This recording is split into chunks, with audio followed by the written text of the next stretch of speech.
بسم الله الرحمن الرحيم. الحمد لله رب العالمين، والصلاة والسلام على رسوله الكريم، اما بعد. اللہ تبارک و تعالیٰ پر حمد و ثنا اور اس کے نبی کریم صلی اللہ علیہ وسلم پر بے شمار بے حد بے عدد درود السلام کے بعد، حاضرین مسجد، گزشتہ ملاقات میں گفتگو ہو رہی تھی ہماری کہ نظافت، طہارت، صفائی ستھرائی یہ ایمان کا ایک بہت بڑا حصہ ہے۔ اس سلسلے میں آپ حضرات کے سامنے ایک حدیث رکھی گئی تھی، جس حدیث کی تشریح ہوئی تھی، اور جس حدیث کے ذریعے ہمیں یہ معلوم پڑا کہ الطہور شطر الایمان، کہ نظافت، طہارت، وضو شطر الایمان، یہ نصف ایمان ہے، یہ نصف ایمان ہے۔ اور کیا وجہ ہے کہ طہارت نصف ایمان ہے؟ اس کی وضاحت کیا ہے آپ حضرات کے سامنے کیا ہے رکھی گئی تھی۔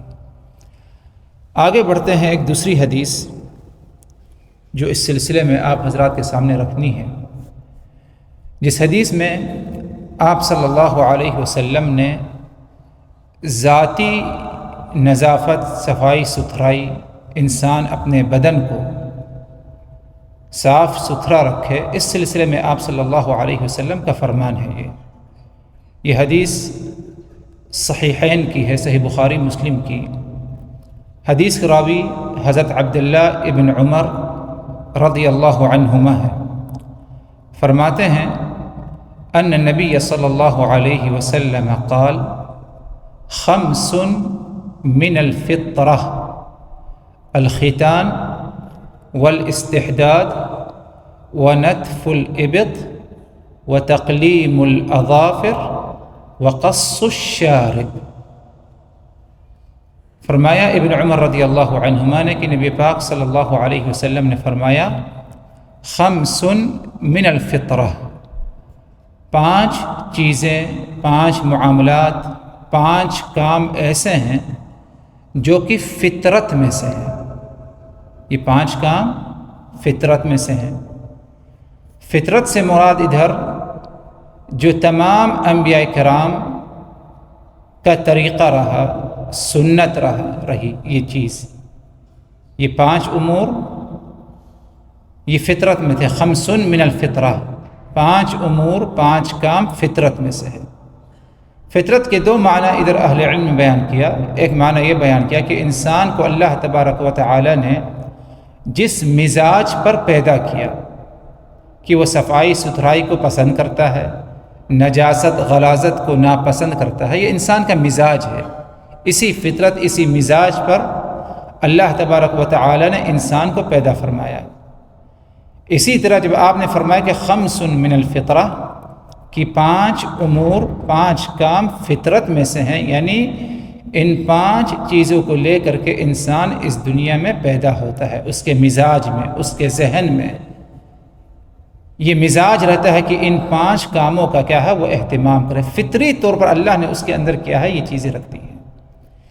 ایک دوسرا مفہوم اس کا اہل علم یہ بیان کرتے ہیں خمس من الفطرہ، کہ یہ 5 امور فطرت میں سے ہیں، مطلب یہ کہ یہ 5 امور انبیاء کرام، رسول اور پیغمبروں کا عمل رہا اس پر، یعنی یہ ان کا طریقہ رہا، یہ ان کی سنت ہے، تو اس پر ہمیں بھی کیا ہے عمل کرنے کی ضرورت ہے۔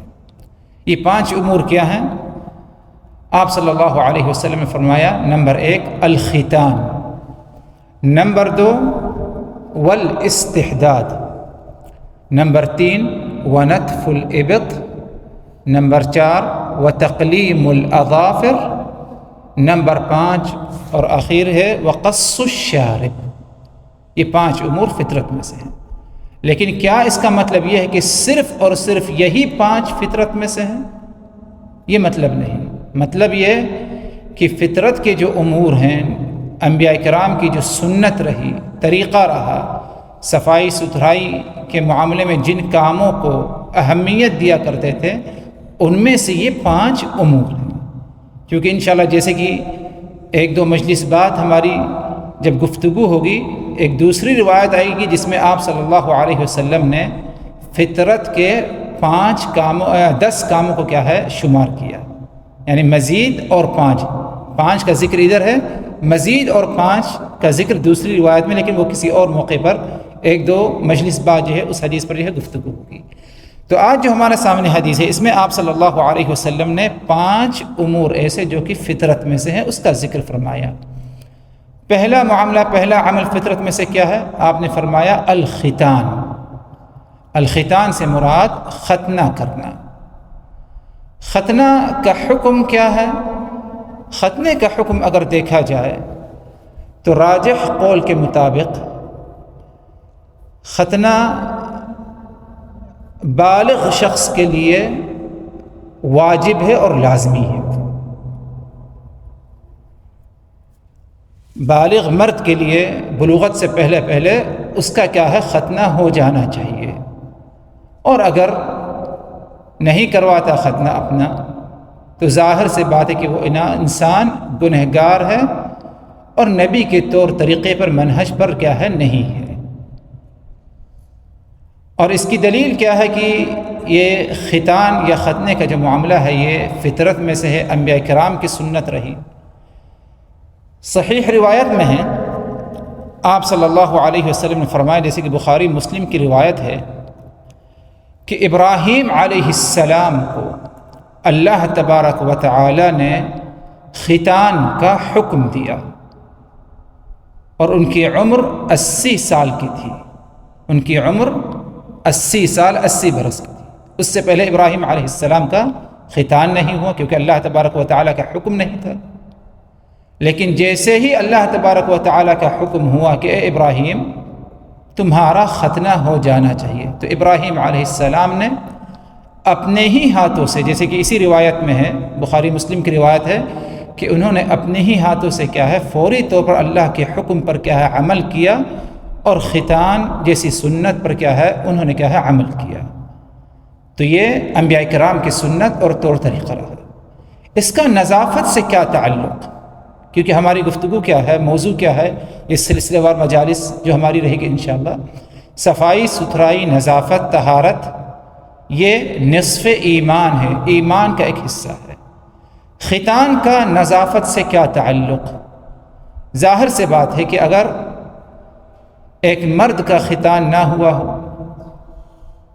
تو ایسا آلہ، ایسا عضو جس کا ختنہ نہ ہوا ہو، پیشاب کے جو قطرات ہیں وہ کچھ نہ کچھ اس میں کیا ہے رہ جاتے ہیں، جلد کے نیچے یہ اثرات کیا ہے رہ جاتے ہیں۔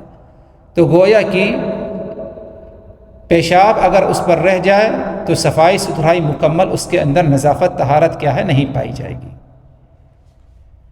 اسی لیے آج یعنی عصر حاضر میں جب سائنس نے، طب نے ترقی کیا، اہل طب اس بات کا اعتراف کرتے ہیں کہ جس انسان کا ختنہ نہ ہوا ہو، جس مرد کا، جس بچے کا، اس کو پیشاب کی قطرات کے اکٹھا اور جمع ہونے کی وجہ سے بیماریاں اور اسی طرح بعض قسم کے انفیکشن وغیرہ کیا ہے اس کے اندر کیا ہے برابر اس کا کیا ہے وہ شکار ہوتا رہتا ہے، کیونکہ جراثیم وغیرہ کیا ہے اکٹھا ہوتے رہتے ہیں اس حصے میں۔ لیکن جب اس عضو کا ختنہ ہو جائے، ختان ہو جائے، اس جلد کو کاٹ کر ہٹا دیا جاتا ہے اس حصے کو، تو ایسی حالت میں مکمل طور پر کیا ہے اس عضو کی صفائی ستھرائی کرنا کیا ہے مکمل آسانی ہو جاتی ہے۔ تو اسی لیے اگر دیکھا جائے تو ختان کا تعلق طہارت اور نظافت سے ہے، اور یہ اللہ تبارک و تعالیٰ کا ایک بہت بڑا احسان ہے، انعام ہے کہ رب العزت نے ہمیں اس بات کی توفیق دی، نبی پاک صلی اللہ علیہ وسلم کے ذریعے ہم تک یہ تعلیم پہنچی کہ یہ دین نظافت ستھرائی جو ہے صرف چہرے تک محدود نہیں ہے، بلکہ جسم کے ایک ایک عضو، یہاں تک کہ شرمگاہ کا جو معاملہ ہے ادھر بھی کیا ہے انسان اس عضو کو بھی صاف ستھرا رکھے، کیونکہ نظافت اور طہارت، صفائی ستھرائی یہ نصف ایمان ہے اور ایمان کا ایک جز ہے۔ تو پہلی چیز یا پہلا عمل جس کے بارے میں آپ صلی اللہ علیہ وسلم نے ہمیں بتایا، خمس من الفطرہ، کہ 5 عمل فطرت میں سے ہے۔ پہلا عمل کیا ہے؟ ختنہ کروانا۔ اور جیسے کہ میں نے اس بات کا ذکر کیا کہ اس کا شرعی حکم دیکھا جائے کیا ہے، کیا یہ سنت مستحب عمل ہے یا کہ واجب ہے؟ صحیح قول کے مطابق اگر دیکھا جائے تو ایسا کرنا کیا ہے؟ واجب ہے اور لازمی ہے۔ اور اگر واجب ہے، لازمی ہے، گویا کہ کوئی انسان اگر بالغ ہو جائے اور اس نے اپنا ختان نہیں کروایا، ظاہر سی بات ہے کیا وہ گنہگار ہوگا، اللہ تبارک و تعالی کہ ہاں اس معاملے میں اس سے کیا ہے سوال بھی ہو سکتا ہے، حساب کتاب ہوگا۔ ہاں یہ بات الگ ہے کہ جتنے پہلی فرصت میں اور کم عمری میں ختنہ ہو جائے، ختان ہو جائے تو یہ زیادہ کیا ہے بہتر ہوتا ہے شفا کے معاملے میں، اور یعنی زخم کے سوکھنے کے لیے کیا ہے اس میں کیا ہے زیادہ کیا ہے آسانی رہتی ہے۔ اسی لیے الحمدللہ ہم مسلمان گھرانوں میں یہ مزاج بن گیا ہے، خاص طور پر والدین پہلی فرصت میں کیا ہے بچوں کا کیا ہے اپنے ختنہ کروا دیتے ہیں، تاکہ بڑے ہونے کے بعد کیا ہے کسی قسم کی کسی تکلیف کا یا طہارت صفائی ستھرائی میں کیا ہے کوئی کمی نہ رہ جائے۔ آگے بڑھتے ہیں، دوسرا عمل جس کا ذکر آپ صلی اللہ علیہ وسلم نے اس حدیث میں فرمایا، والاستحداد۔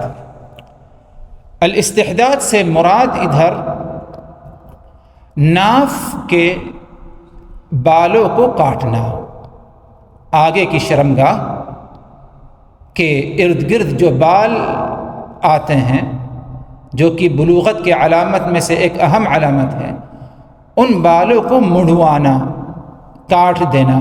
استحداد سے تعبیر کیوں کی گئی؟ استحداد حدید یا حدیدہ لوہے سے ہے، تو گویا کہ اس مقام اس جگہ کا بال کاٹنا، مڑوانا وہ آلہ سے ہونا چاہیے۔ آلہ سے مراد اب بلیڈ لے لیجئے یا جو جدید آلات پائے جاتے ہیں، یعنی بالکل مکمل طور پر جو ہے ادھر سے بالوں کو کیا ہے چھیل دیا جائے، منوا دیا جائے۔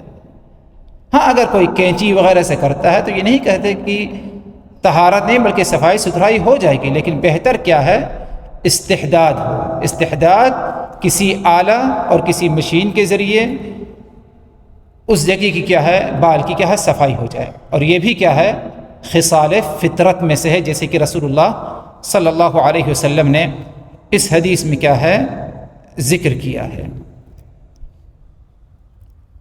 آگے ایک تیسرا عمل جو کہ خصال فطرت میں سے آپ صلی اللہ علیہ وسلم نے اس کے بارے میں ہمیں بتایا، وَنَتْفُ الْإِبِطِ۔ ابط کہتے ہیں بغل کو، بغل کے بالوں کو نوچنا یا بغل کے بالوں کو کھینچ کر نکالنا۔ نتف کا لفظ آیا ہے، ادھر حدید استحداد نہیں ہے۔ ناف کے جو بال ہیں ادھر آپ صلی اللہ علیہ وسلم نے تعبیر کی وہ کس سے؟ استحداد سے، یعنی حدید استرا ہو، بلیڈ ہو، اس کے ذریعے کیا ہے اس کی صفائی ہو جائے اس بال کی۔ لیکن جب بغل کے بالوں کا ذکر آیا تو آپ نے کیا فرمایا؟ ایکو زیادہ ہے۔ جب بغل کے بالوں کا جب آپ صلی اللہ علیہ وسلم نے ذکر فرمایا تو اس موقع پر آپ نے نتف کا لفظ دیا، وَنَتْفُ الْإِبِطِ، یعنی بغل کے بالوں کو کھینچ کر کے نکالنا، اور یہی سنت ہے، افضل ہے اگر یہ انسان کے لیے ممکن ہے تو۔ اسی لیے ڈرتا ہے انسان، چاہے سر کا بال ہو، بدن کے کسی بھی حصے کا بال ہو، اسے کوئی نوچے یا اسے کوئی کھینچے، درد ہوتا ہے، محسوس ہوتا ہے۔ یہی معاملہ بغل کے بالوں کے ساتھ بھی ہے، اگر انسان اسے نوچتا ہے تو اسے تکلیف ہوگی، لیکن جیسے کہ بعض اہل علم بولتے ہیں یہ تکلیف کچھ دیر کے لیے ہوگی، ورنہ جب انسان کا معمول ہو جائے گا تو یہ تکلیف کیا ہے وہ محسوس نہیں کرے گا۔ تو بہتر افضل سنت یہ ہے کہ بغل کے بالوں کو کھینچ کر کیا ہے نکالا جائے، اور اگر ایسا کرنا انسان کو ممکن نہیں یا نہیں کرنا چاہتا اور اس مقام پر بھی کیا ہے وہ بلیڈ یا استرے کے ذریعے اسے نکال دیتا ہے بال، تب بھی کیا ہے سنت پر کیا ہے، اس خصال فطرت پر کیا ہے عمل ہو جائے گا۔ آگے فرمایا آپ صلی اللہ علیہ وسلم نے چوتھی بات، وَتَقْلِيمُ الْأَظَافِرِ، وَتَقْلِيمُ الْأَظَافِرِ، ناخون کو تراشنا،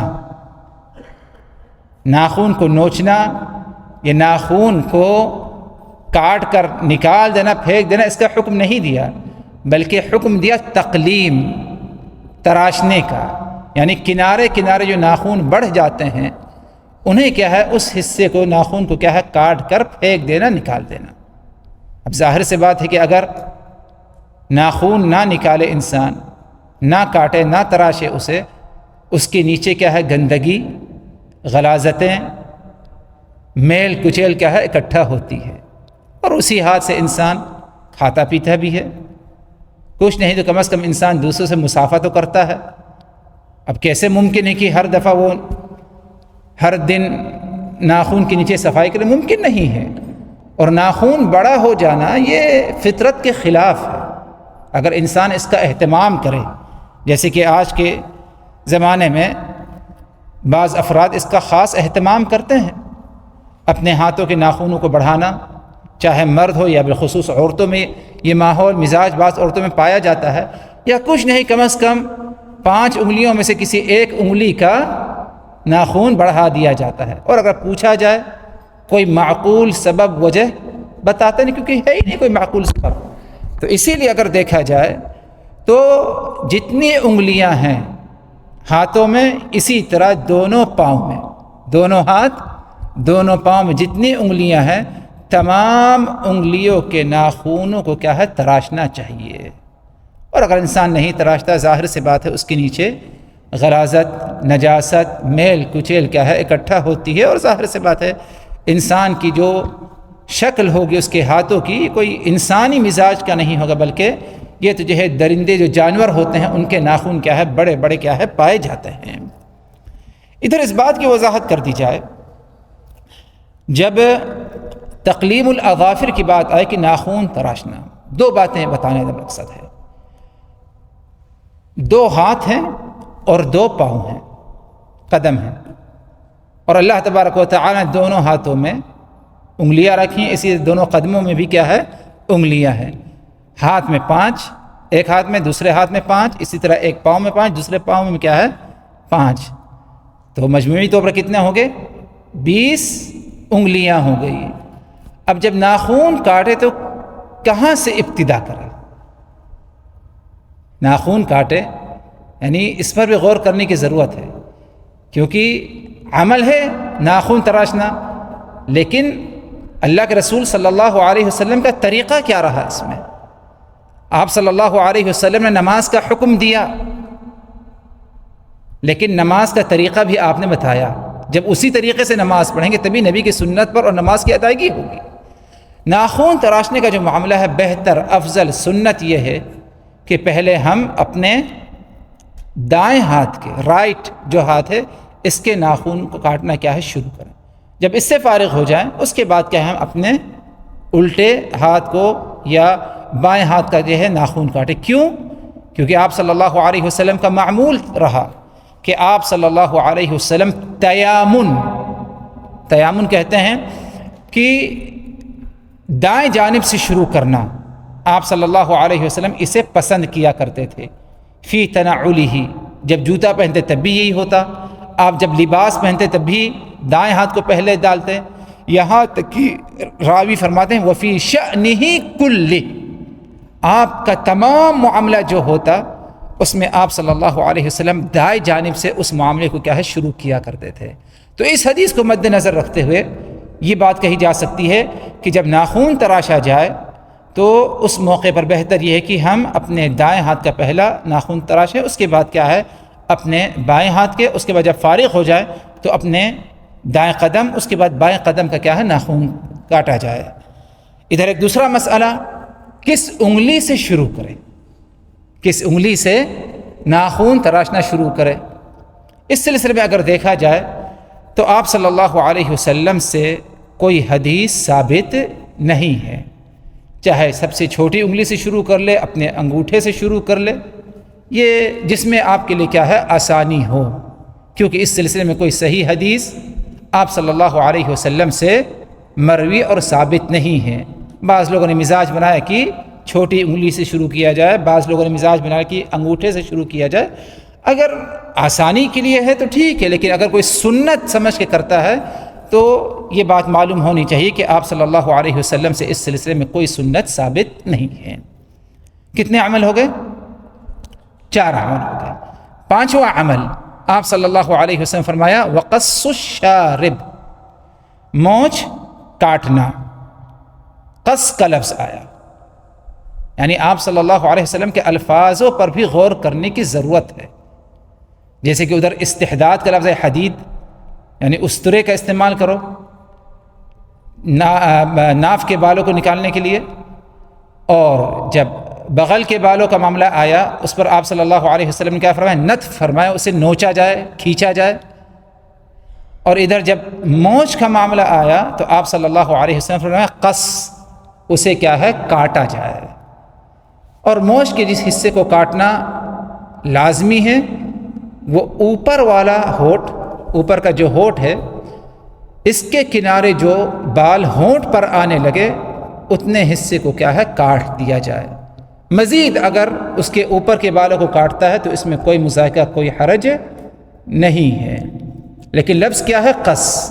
اسی لیے بعض اہل علم نے اس بات کو ناپسند فرمایا، حرام نہیں بلکہ ناپسند فرمایا کہ مونچھوں کو بالکل انسان نکال دے، یعنی جسے عام لفظوں میں سمجھیے 0 نمبر لگا دے، چھیل دے مونچھ کو۔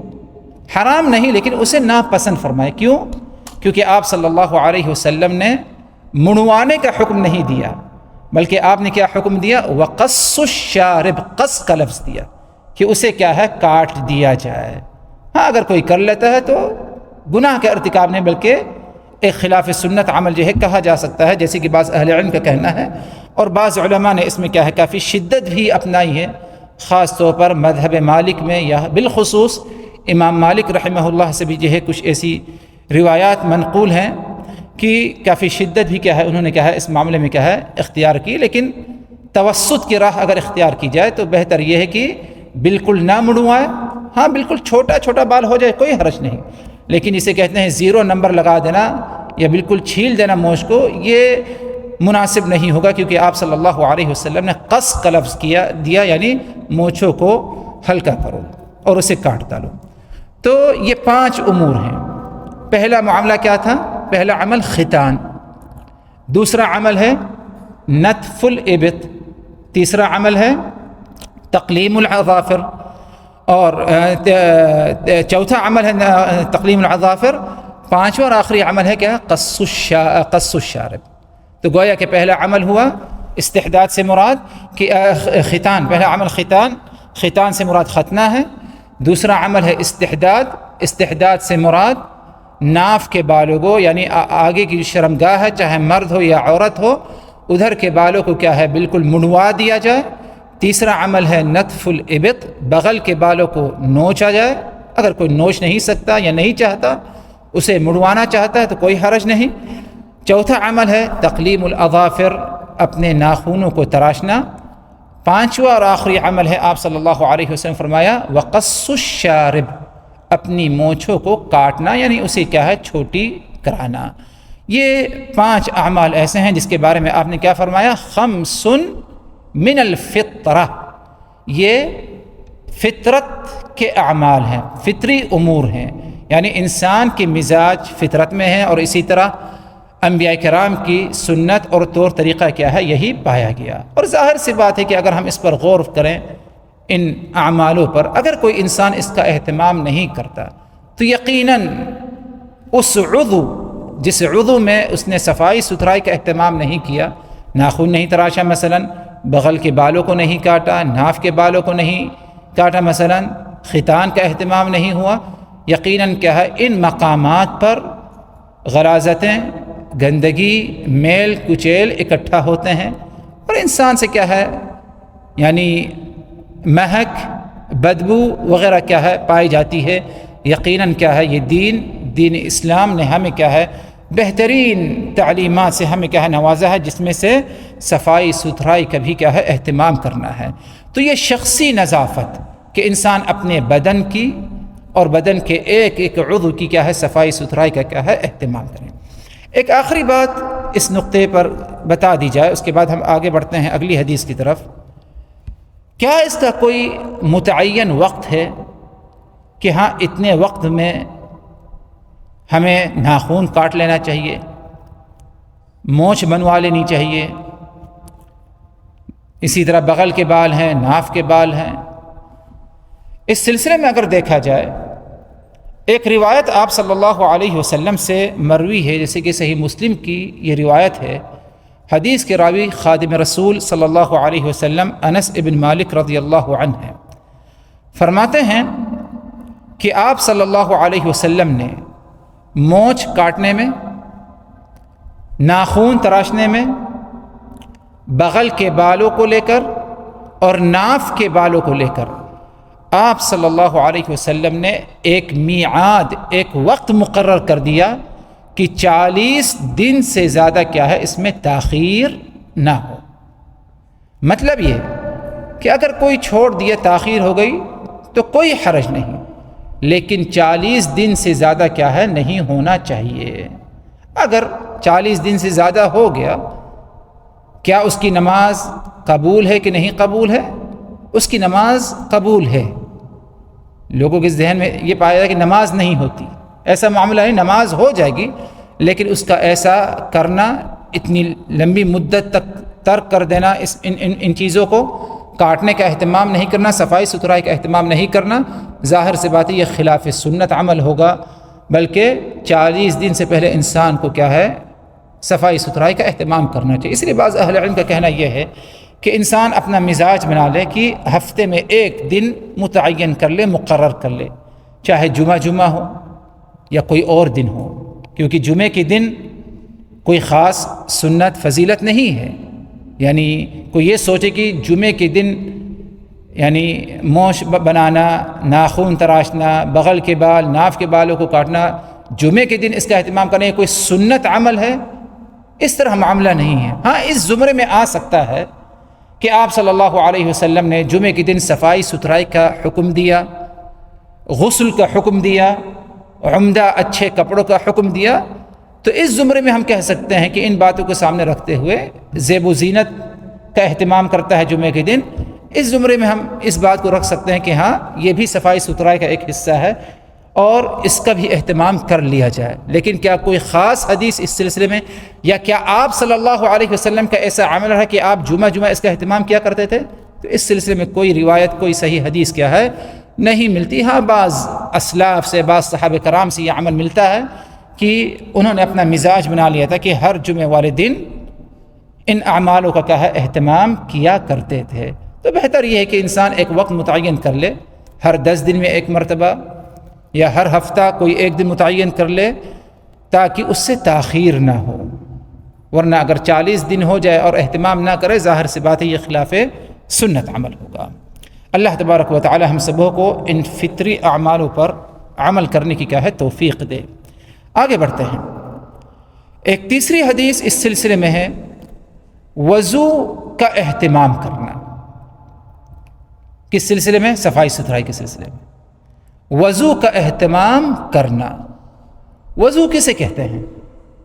وضو کسے کہا جاتا ہے؟ آج اگر ہمیں اس سے کوئی پوچھ لے وضو کا معنی مفہوم کیا ہے، تو جواب کیا ہونا چاہیے؟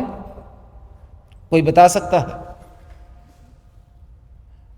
وضو سے مراد، اگر ہم یہ جواب دیں کہ وضو سے مراد ہاتھ پاؤں دھو لینا نماز کے لیے، تو یہ جواب ناقص ہے، کامل نہیں ہے، ادھورا جواب ہے۔ وضو سے مراد یہ ہے کہ مخصوص اعضاء، انسان کے جسم میں مخصوص اعضاء یعنی یہ نہیں کسی بھی حصے کو دھو لیں، بلکہ جسم کے مخصوص متعین اعضاء، جسے اللہ تبارک و تعالی نے قرآن مجید میں، نبی پاک صلی اللہ علیہ وسلم نے اپنی سنت میں ان کا تعین کیا۔ دونوں ہاتھ، دونوں پاؤں ہیں، سر کا مسح ہے، چہرہ ہے، مخصوص اعضاء کو اللہ تبارک و تعالیٰ کی عبادت کی نیت سے انہیں کیا ہے صفائی ستھرائی پانی کے ساتھ کیا ہے اہتمام کرنا ہے. یعنی پانی کا استعمال کرتے ہوئے بدن کے مخصوص اعضاء کو عبادت کی نیت سے دھونا. مطلب یہ ہوا کہ اگر کسی نے پورا اسی طرح عمل کیا، انہی اعضاء کو دھویا جن اعضاء کو وضو میں دھویا جاتا ہے، لیکن اس میں عبادت کی نیت نہیں، تو کیا وہ وضو ہوگا؟ وہ وضو نہیں ہوگا. تو اسی لیے وضو اس وقت تک کامل مکمل نہیں جب تک کہ وضو کے لیے نیت نہ ہو. انما الاعمال بالنیات، تمام اعمالوں کا دار و مدار نیتوں میں.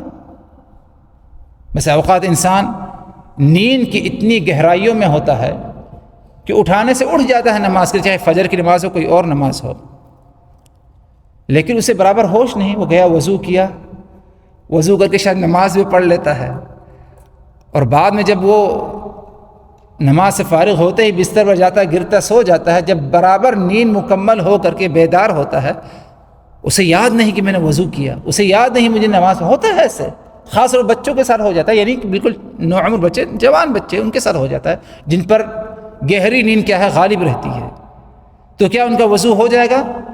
ان کا وضو نہیں ہوگا، کیونکہ اس وقت اس نے نیت کی نہیں کہ اس کو کچھ معلوم ہی نہیں. تو اسی لیے چاہے وضو ہو یا کوئی اور عمل ہو، کوئی عمل اس وقت تک قابل قبول نہیں جب تک کہ اس میں نیت نہ ہو. تو وضو کی نیت ہو، مخصوص اعضاء کو دھویا جائے اور پانی کے ذریعے دھویا جائے. کوئی شربت سے یا کسی اور سائل لیکوڈ سے دھوئے وضو ہو جائے گا؟ وضو نہیں ہوگا. اور پانی بھی کیا ہے؟ طاہر، صاف ستھرا ہونا چاہیے. یہ وضو کی تعریف ہے، وضو کا مفہوم ہے. اور وضو اگر دیکھا جائے محترم حضرات، صرف نماز کے لیے نہیں ہے، بلکہ ایمان والے کو برابر کوشش کرنا چاہیے کہ وہ ہمیشہ باوضو رہے. آپ صلی اللہ علیہ وسلم نماز کے لیے وضو کا حکم دیا، بغیر وضو کی نماز نہیں، جیسے کہ اگلی حدیث آنے والی ہے. اسی طرح آپ صلی اللہ علیہ وسلم کا اور بھی معمول رہا کہ آپ ہمیشہ باوضو رہنے کی کوشش کرتے تھے. تو یہی نبی کی سنت ہے، اور یہی کیا ہے؟ ایمان کا تقاضا بھی ہے کہ ہمیشہ ایمان والا باوضو رہنے کی کیا ہے؟ کوشش کرتا ہے، کیونکہ اللہ تبارک و تعالی کہ ہاں یہ نیک اعمال میں کیا ہے؟ شمار ہے. اور وضو سے متعلق کئی فضائل پائے جاتے ہیں. جو حدیث آپ حضرات کے سامنے رکھنا ہے، اس میں ایمان والے کے لیے کتنا زیادہ وضو اہمیت رکھتی ہے، اس حدیث سے کیا ہے ہمیں معلوم ہوگی.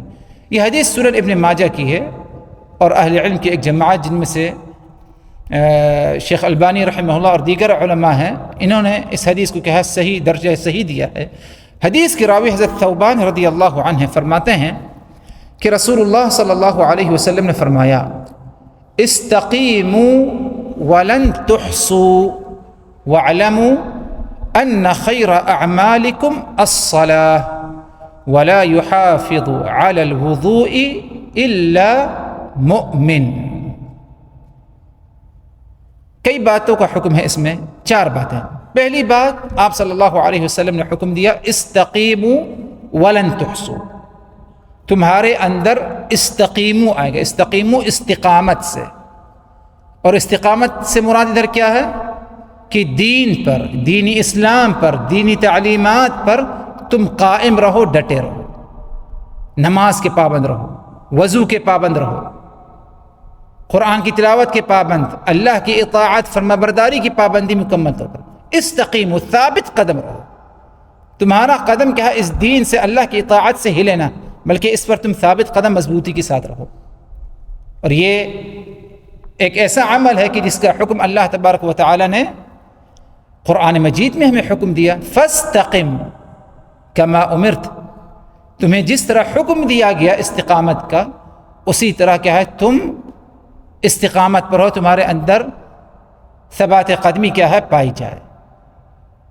اسی طرح آپ صلی اللہ علیہ وسلم اپنی احادیث میں اور دیگر روایت میں اس کا حکم ہے. وہی حکم ادھر بھی ہے. فرمایا آپ نے استقیموا، تمہارے اندر استقامت ہو، دین پر ثابت قدم مضبوطی کے ساتھ ڈٹے رہو، جمے رہو. آگے فرماتے ہیں آپ صلی اللہ علیہ وسلم وَلَن تُحْصُوا، اور اس بات کو یاد رکھو کہ تم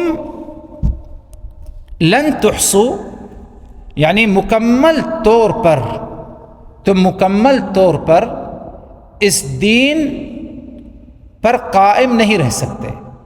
یعنی دین میں جو اللہ تبارک و تعالی نے حکم دیا ہے، اطاعت ہے، اللہ کے اوامر ہے، نماز ہے، روزہ ہے، حج ہے، زکوٰۃ ہے، والدین کی فرما برداری ہے، صلہ رحمی ہے، وغیرہ وغیرہ کئی اعمال ہیں.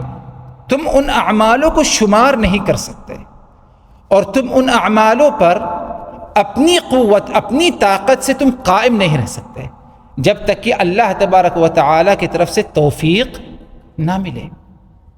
آج ہم میں سے اگر اپنے نفس کا محاسبہ اگر جب سے صبح ہوئی اس وقت تک کتنا موقع ہمیں اللہ تبارک و تعالی کا اطاعت کرنے کا ملا ہوگا؟ کیا ہم نے ہر جگہ اللہ تبارک و تعالی کی اطاعت کی ہے؟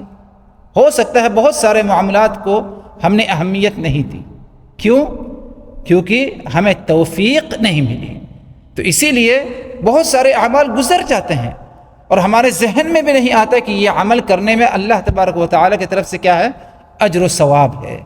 تو اللہ کے رسول صلی اللہ علیہ وسلم فرماتے ہیں استقیموا ولن تحصوا، تمہارے اندر استقامت ہو، تم اس دین پر قائم رہو.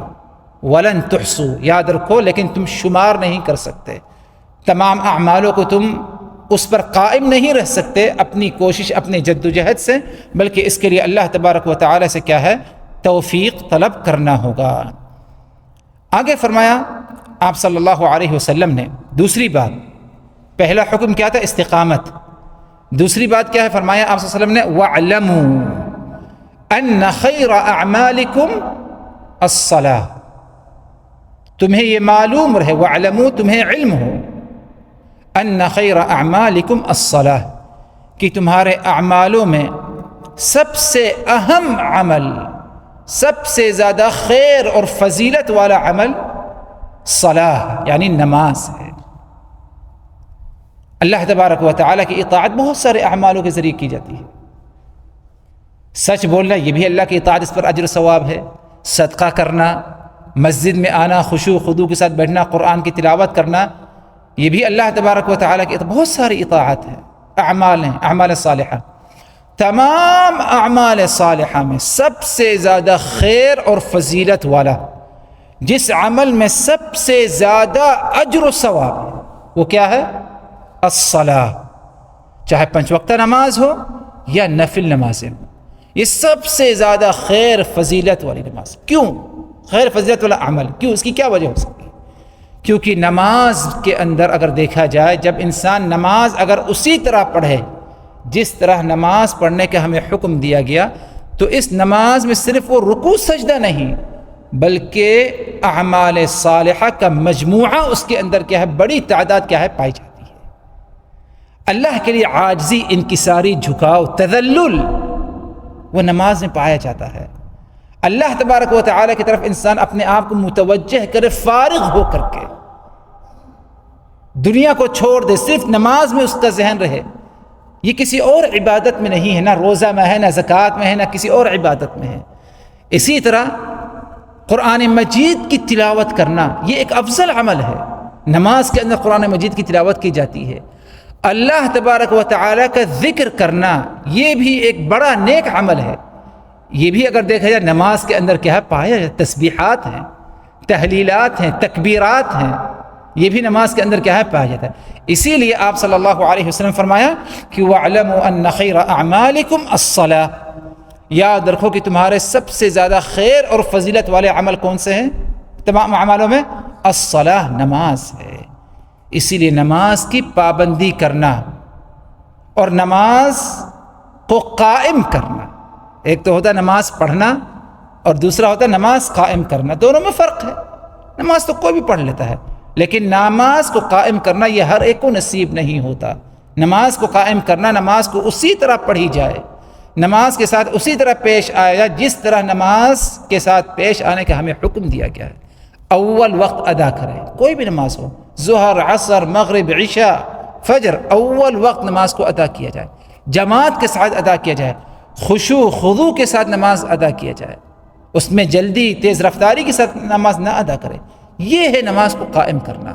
اسی لیے اللہ کے رسول صلی اللہ علیہ وسلم سے پوچھا گیا، جیسے کہ عبداللہ ابن مسعود رضی اللہ عنہ فرماتے ہیں کہ آپ صلی اللہ علیہ وسلم سے پوچھا کیا کہ ای العمل احب الی اللہ تعالی، اللہ تبارک و تعالیٰ کے ہاں سب سے محبوب عمل کون سا ہے؟ تو آپ صلی اللہ علیہ وسلم نے پہلا عمل کس کا ذکر کیا؟ الصلاۃ علی وقتها۔ یہ نہیں فرمایا کہ صرف نماز، بلکہ یہ فرمایا الصلاۃ علی وقتها، نماز کو اس کے وقت میں ادا کرنا، یہ سب سے افضل عمل ہے، اس سے بہتر کوئی اور عمل نہیں ہو سکتا۔ نمازیوں کی کمی نہیں ہے، آج نمازی بہت ہیں، لیکن کیا وہ نمازی جو نماز پڑھ رہا اس پر اسے کچھ ملے گا اجر و ثواب کی؟ نہیں۔ اسی لیے قرآن مجید میں اللہ نے کیا فرمایا؟ فویل المصلین، نمازیوں کے لیے ہلاکت ہے، بربادی ہے، خسارہ ہے۔ یہ کون سے نمازی ہے؟ الذین هم عن صلاتهم ساہون، جو نماز سے غافل ہیں، نماز کو وقت پر ادا نہیں کرتے، ایک ہی ساتھ مغرب عشاء پڑھ لی، ایک ہی ساتھ عصر اور ظہر پڑھ لی گئی، فجر کی نماز جو ہے طلوع شمس کے بعد پڑھی گئی، اسی وقت جب تک آفس کے لیے اٹھتا ہے انسان، ایک ہی ساتھ اٹھیں گے، نیند ڈسٹرب کی ہو مری۔ یہ سب نمازی ہیں، لیکن نمازی کیسے نمازی ہیں؟ جن کے لیے اللہ تبارک و تعالیٰ نے کیا فرمایا؟ فویل، ان کے لیے ہلاکت اور بربادی ہے۔ اللہ تبارک و تعالیٰ ہم سبوں کو نماز قائم رکھنے کا توفیق دے۔ تو آپ نے فرمایا وَاعْلَمُوا أَنَّ خَيْرَ أَعْمَالِكُمْ الصَّلَاةُ، اس بات کا تمہیں علم ہونا چاہیے کہ سب سے خیر اور فضیلت والا عمل کون سا ہے؟ نماز ہے۔ تیسری بات جو ہمارا موضوع ہے، فرمایا آپ صلی اللہ علیہ وسلم نے وَلَا يُحَافِظُ عَلَى الْوُضُوءِ إِلَّا مُؤْمِنٌ، اور وضو کی حفاظت کوئی نہیں کرتا مگر صرف ایمان والا۔ وَلَا يُحَافِظُ، وضو کی حفاظت کوئی نہیں کرتا، الا مگر مؤمن، مگر صرف اور صرف مؤمن، یعنی جس کے اندر ایمان ہے وہی وضو کی حفاظت کرے گا۔ گویا کہ ایمان کا جز، ایمان کا تقاضا ہے، اور کامل مکمل ایمان کی علامت ہے کہ انسان اپنے وضو کی حفاظت کرے۔ وضو کی حفاظت سے مراد کیسے ہے؟ کیا وضو کو روک کر کے رکھے؟ یعنی اگر اسے قضاء حاجت کی ضرورت ہے یا کسی اور چیز کی ضرورت ہے، یعنی ہوا خارج کرنے کا معاملہ آ جائے، مثلا معاملہ آ جائے، تو کیا اسے روک کر کے رکھے تاکہ وضو خراب نہ ہو؟ یہ مراد نہیں ہے۔ ولا يحافظ على الوضوء الا مؤمن، اس سے مراد یہ ہے کہ جب وضو کرتا ہے تو خوب اچھی طرح وضو کرتا ہے، سنت طریقے سے وضو کرتا ہے۔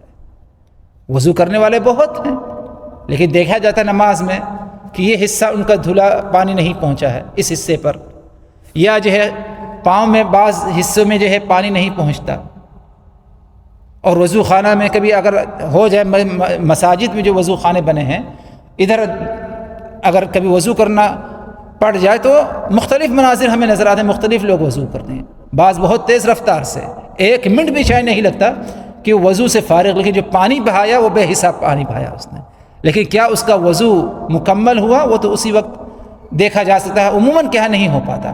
تو اطمینان کے ساتھ انسان کیا ہے وضو کرے، یہ نہیں کہ اسراف کرے، اسراف کہنے کا نہیں، بلکہ اطمینان کے ساتھ وضو کرے، اور پانی کو مکمل عضو تک کیا ہے پہنچائے۔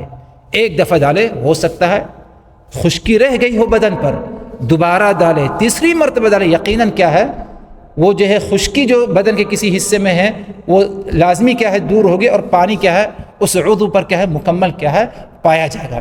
تو آپ صلی اللہ علیہ وسلم کا فرمان وَلَا يُحَافِظُ عَلَى الْوُضُوءِ إِلَّا مُؤْمِنٌ، وضو کی حفاظت کوئی نہیں کرتا مگر صرف کون؟ ایمان والا، جس کے پاس جو وضو کی اہمیت جانتا ہے، وضو کا مقام و مرتبہ جانتا ہے، اس کی ضرورت کو سمجھتا ہے، اسے معلوم ہے کہ اگر میرا وضو مکمل نہیں، میں نے جلد بازی میں وضو کیا، ہو سکتا ہے وضو مکمل نہ ہو تو میری نماز بھی کیا ہے نہیں ہوگی، تو اس ڈر سے وہ وضو کا کیا ہے خاص اہتمام، آرام سے وضو کرتا ہے، اور پانی کو مکمل اپنے عضو تک کیا ہے پہنچاتا ہے۔ یہ ایک مفہوم ہے اس کا۔ دوسرا مفہوم اس کا یہ ہے ولا يحافظ على الوضوء الا مؤمن، کہ وضو کی حفاظت صرف مومن ہی کرتا ہے، وہ یہ دوسرا مفہوم ہے کہ ایمان والا برابر کوشش میں رہتا ہے کہ وہ ہمیشہ کیا ہے، باوضو رہے، ہمیشہ باوضو رہے۔ دیکھیے سونے سے پہلے باوضو ہو کر کے انسان سوئے رات کو، کہ سنت عمل ہے۔ قرآن پڑھے تو باوضو ہو کر کے قرآن کی تلاوت کرے۔ اسی طرح دیگر اعمال اور بھی ہیں۔ آپ صلی اللہ علیہ وسلم کے سنت کے مطابق، طور طریقے کے مطابق ہمیشہ کیا ہے، آپ صلی اللہ علیہ وسلم باوضو رہنا کیا ہے، پسند فرماتے تھے۔ تو الغرض کہنا یہ ہے کہ آپ صلی اللہ علیہ وسلم کا یہ فرمان کہ ولا يحافظ على الوضوء الا مؤمن، کہ وضو کی حفاظت کون کرتا ہے، صرف اور صرف کیا ہے، مومن، یعنی جس کے اندر جتنا زیادہ ایمان ہوگا، اللہ کا ڈر اور خوف ہوگا، وہ اتنا ہی زیادہ کیا ہے، وضو کا اہتمام کرے گا، اور وضو کو اتنے ہی کیا ہے، خلوص نیت کے ساتھ کیا ہے، انجام دے گا۔ تو اس حدیث سے یہ معلوم ہو رہا ہے ہمیں کہ وضو کا تعلق ایمان سے ہے۔ وضو کا تعلق کس سے ہے؟ ایمان۔ اور وضو کیا ہے؟ وضو میں تمام ان اعضاء کو انسان دھوتا ہے، پانی بہاتا ہے، جن اعضاء کا تعلق یعنی آلودگی سے، آب و ہوا سے، یا ان اعضاء کو وہ استعمال کرتا ہے۔ اپنے دونوں پاؤں سے چلتا ہے، اس پر گندگی لگ سکتی ہے، میل کچیل، گرد غبار، ہاتھ کا استعمال کرتا ہے، منہ میں کھاتا پیتا ہے، کچھ نہ کچھ حصے رہ جاتے ہیں، ناک کا معاملہ ایسے ہی غلاظت رہتی ہے، چہرے کا معاملہ ہے، سر کا معاملہ ہے۔ تو جب وضو کرتا ہے تو وضو کے اہتمام سے وہ ان تمام اعضاء کو کیا ہے، صاف ستھرا رکھتا ہے، اور یہ ایمان کا ایک حصہ ہے، جیسے کہ رسول اللہ صلی اللہ علیہ وسلم نے اس حدیث میں فرمایا کہ ولا يحافظ على الوضوء الا مؤمن، وضو کی حفاظت کوئی نہیں کرتا مگر صرف کون؟ ایمان والا۔ آخری حدیث آپ حضرات کے سامنے اسے رکھی جائے، اس کے بعد اپنی باتوں کو ختم کرتے ہیں۔ یہ حدیث صحیح مسلم کی ہے، اور اس حدیث میں اگر دیکھا جائے وضو کی ایک اہمیت مزید بتائی گئی۔ پچھلے حدیث میں یہ بات گزری کہ سب سے خیر اور فضیلت والا عمل کون سا ہے؟ نماز ہے۔ اور اس کے بعد آپ صلی اللہ علیہ وسلم نے ہمیں کیا بتایا اسی حدیث میں کہ وضو کی حفاظت کون کرتا ہے؟ صرف ایمان والا۔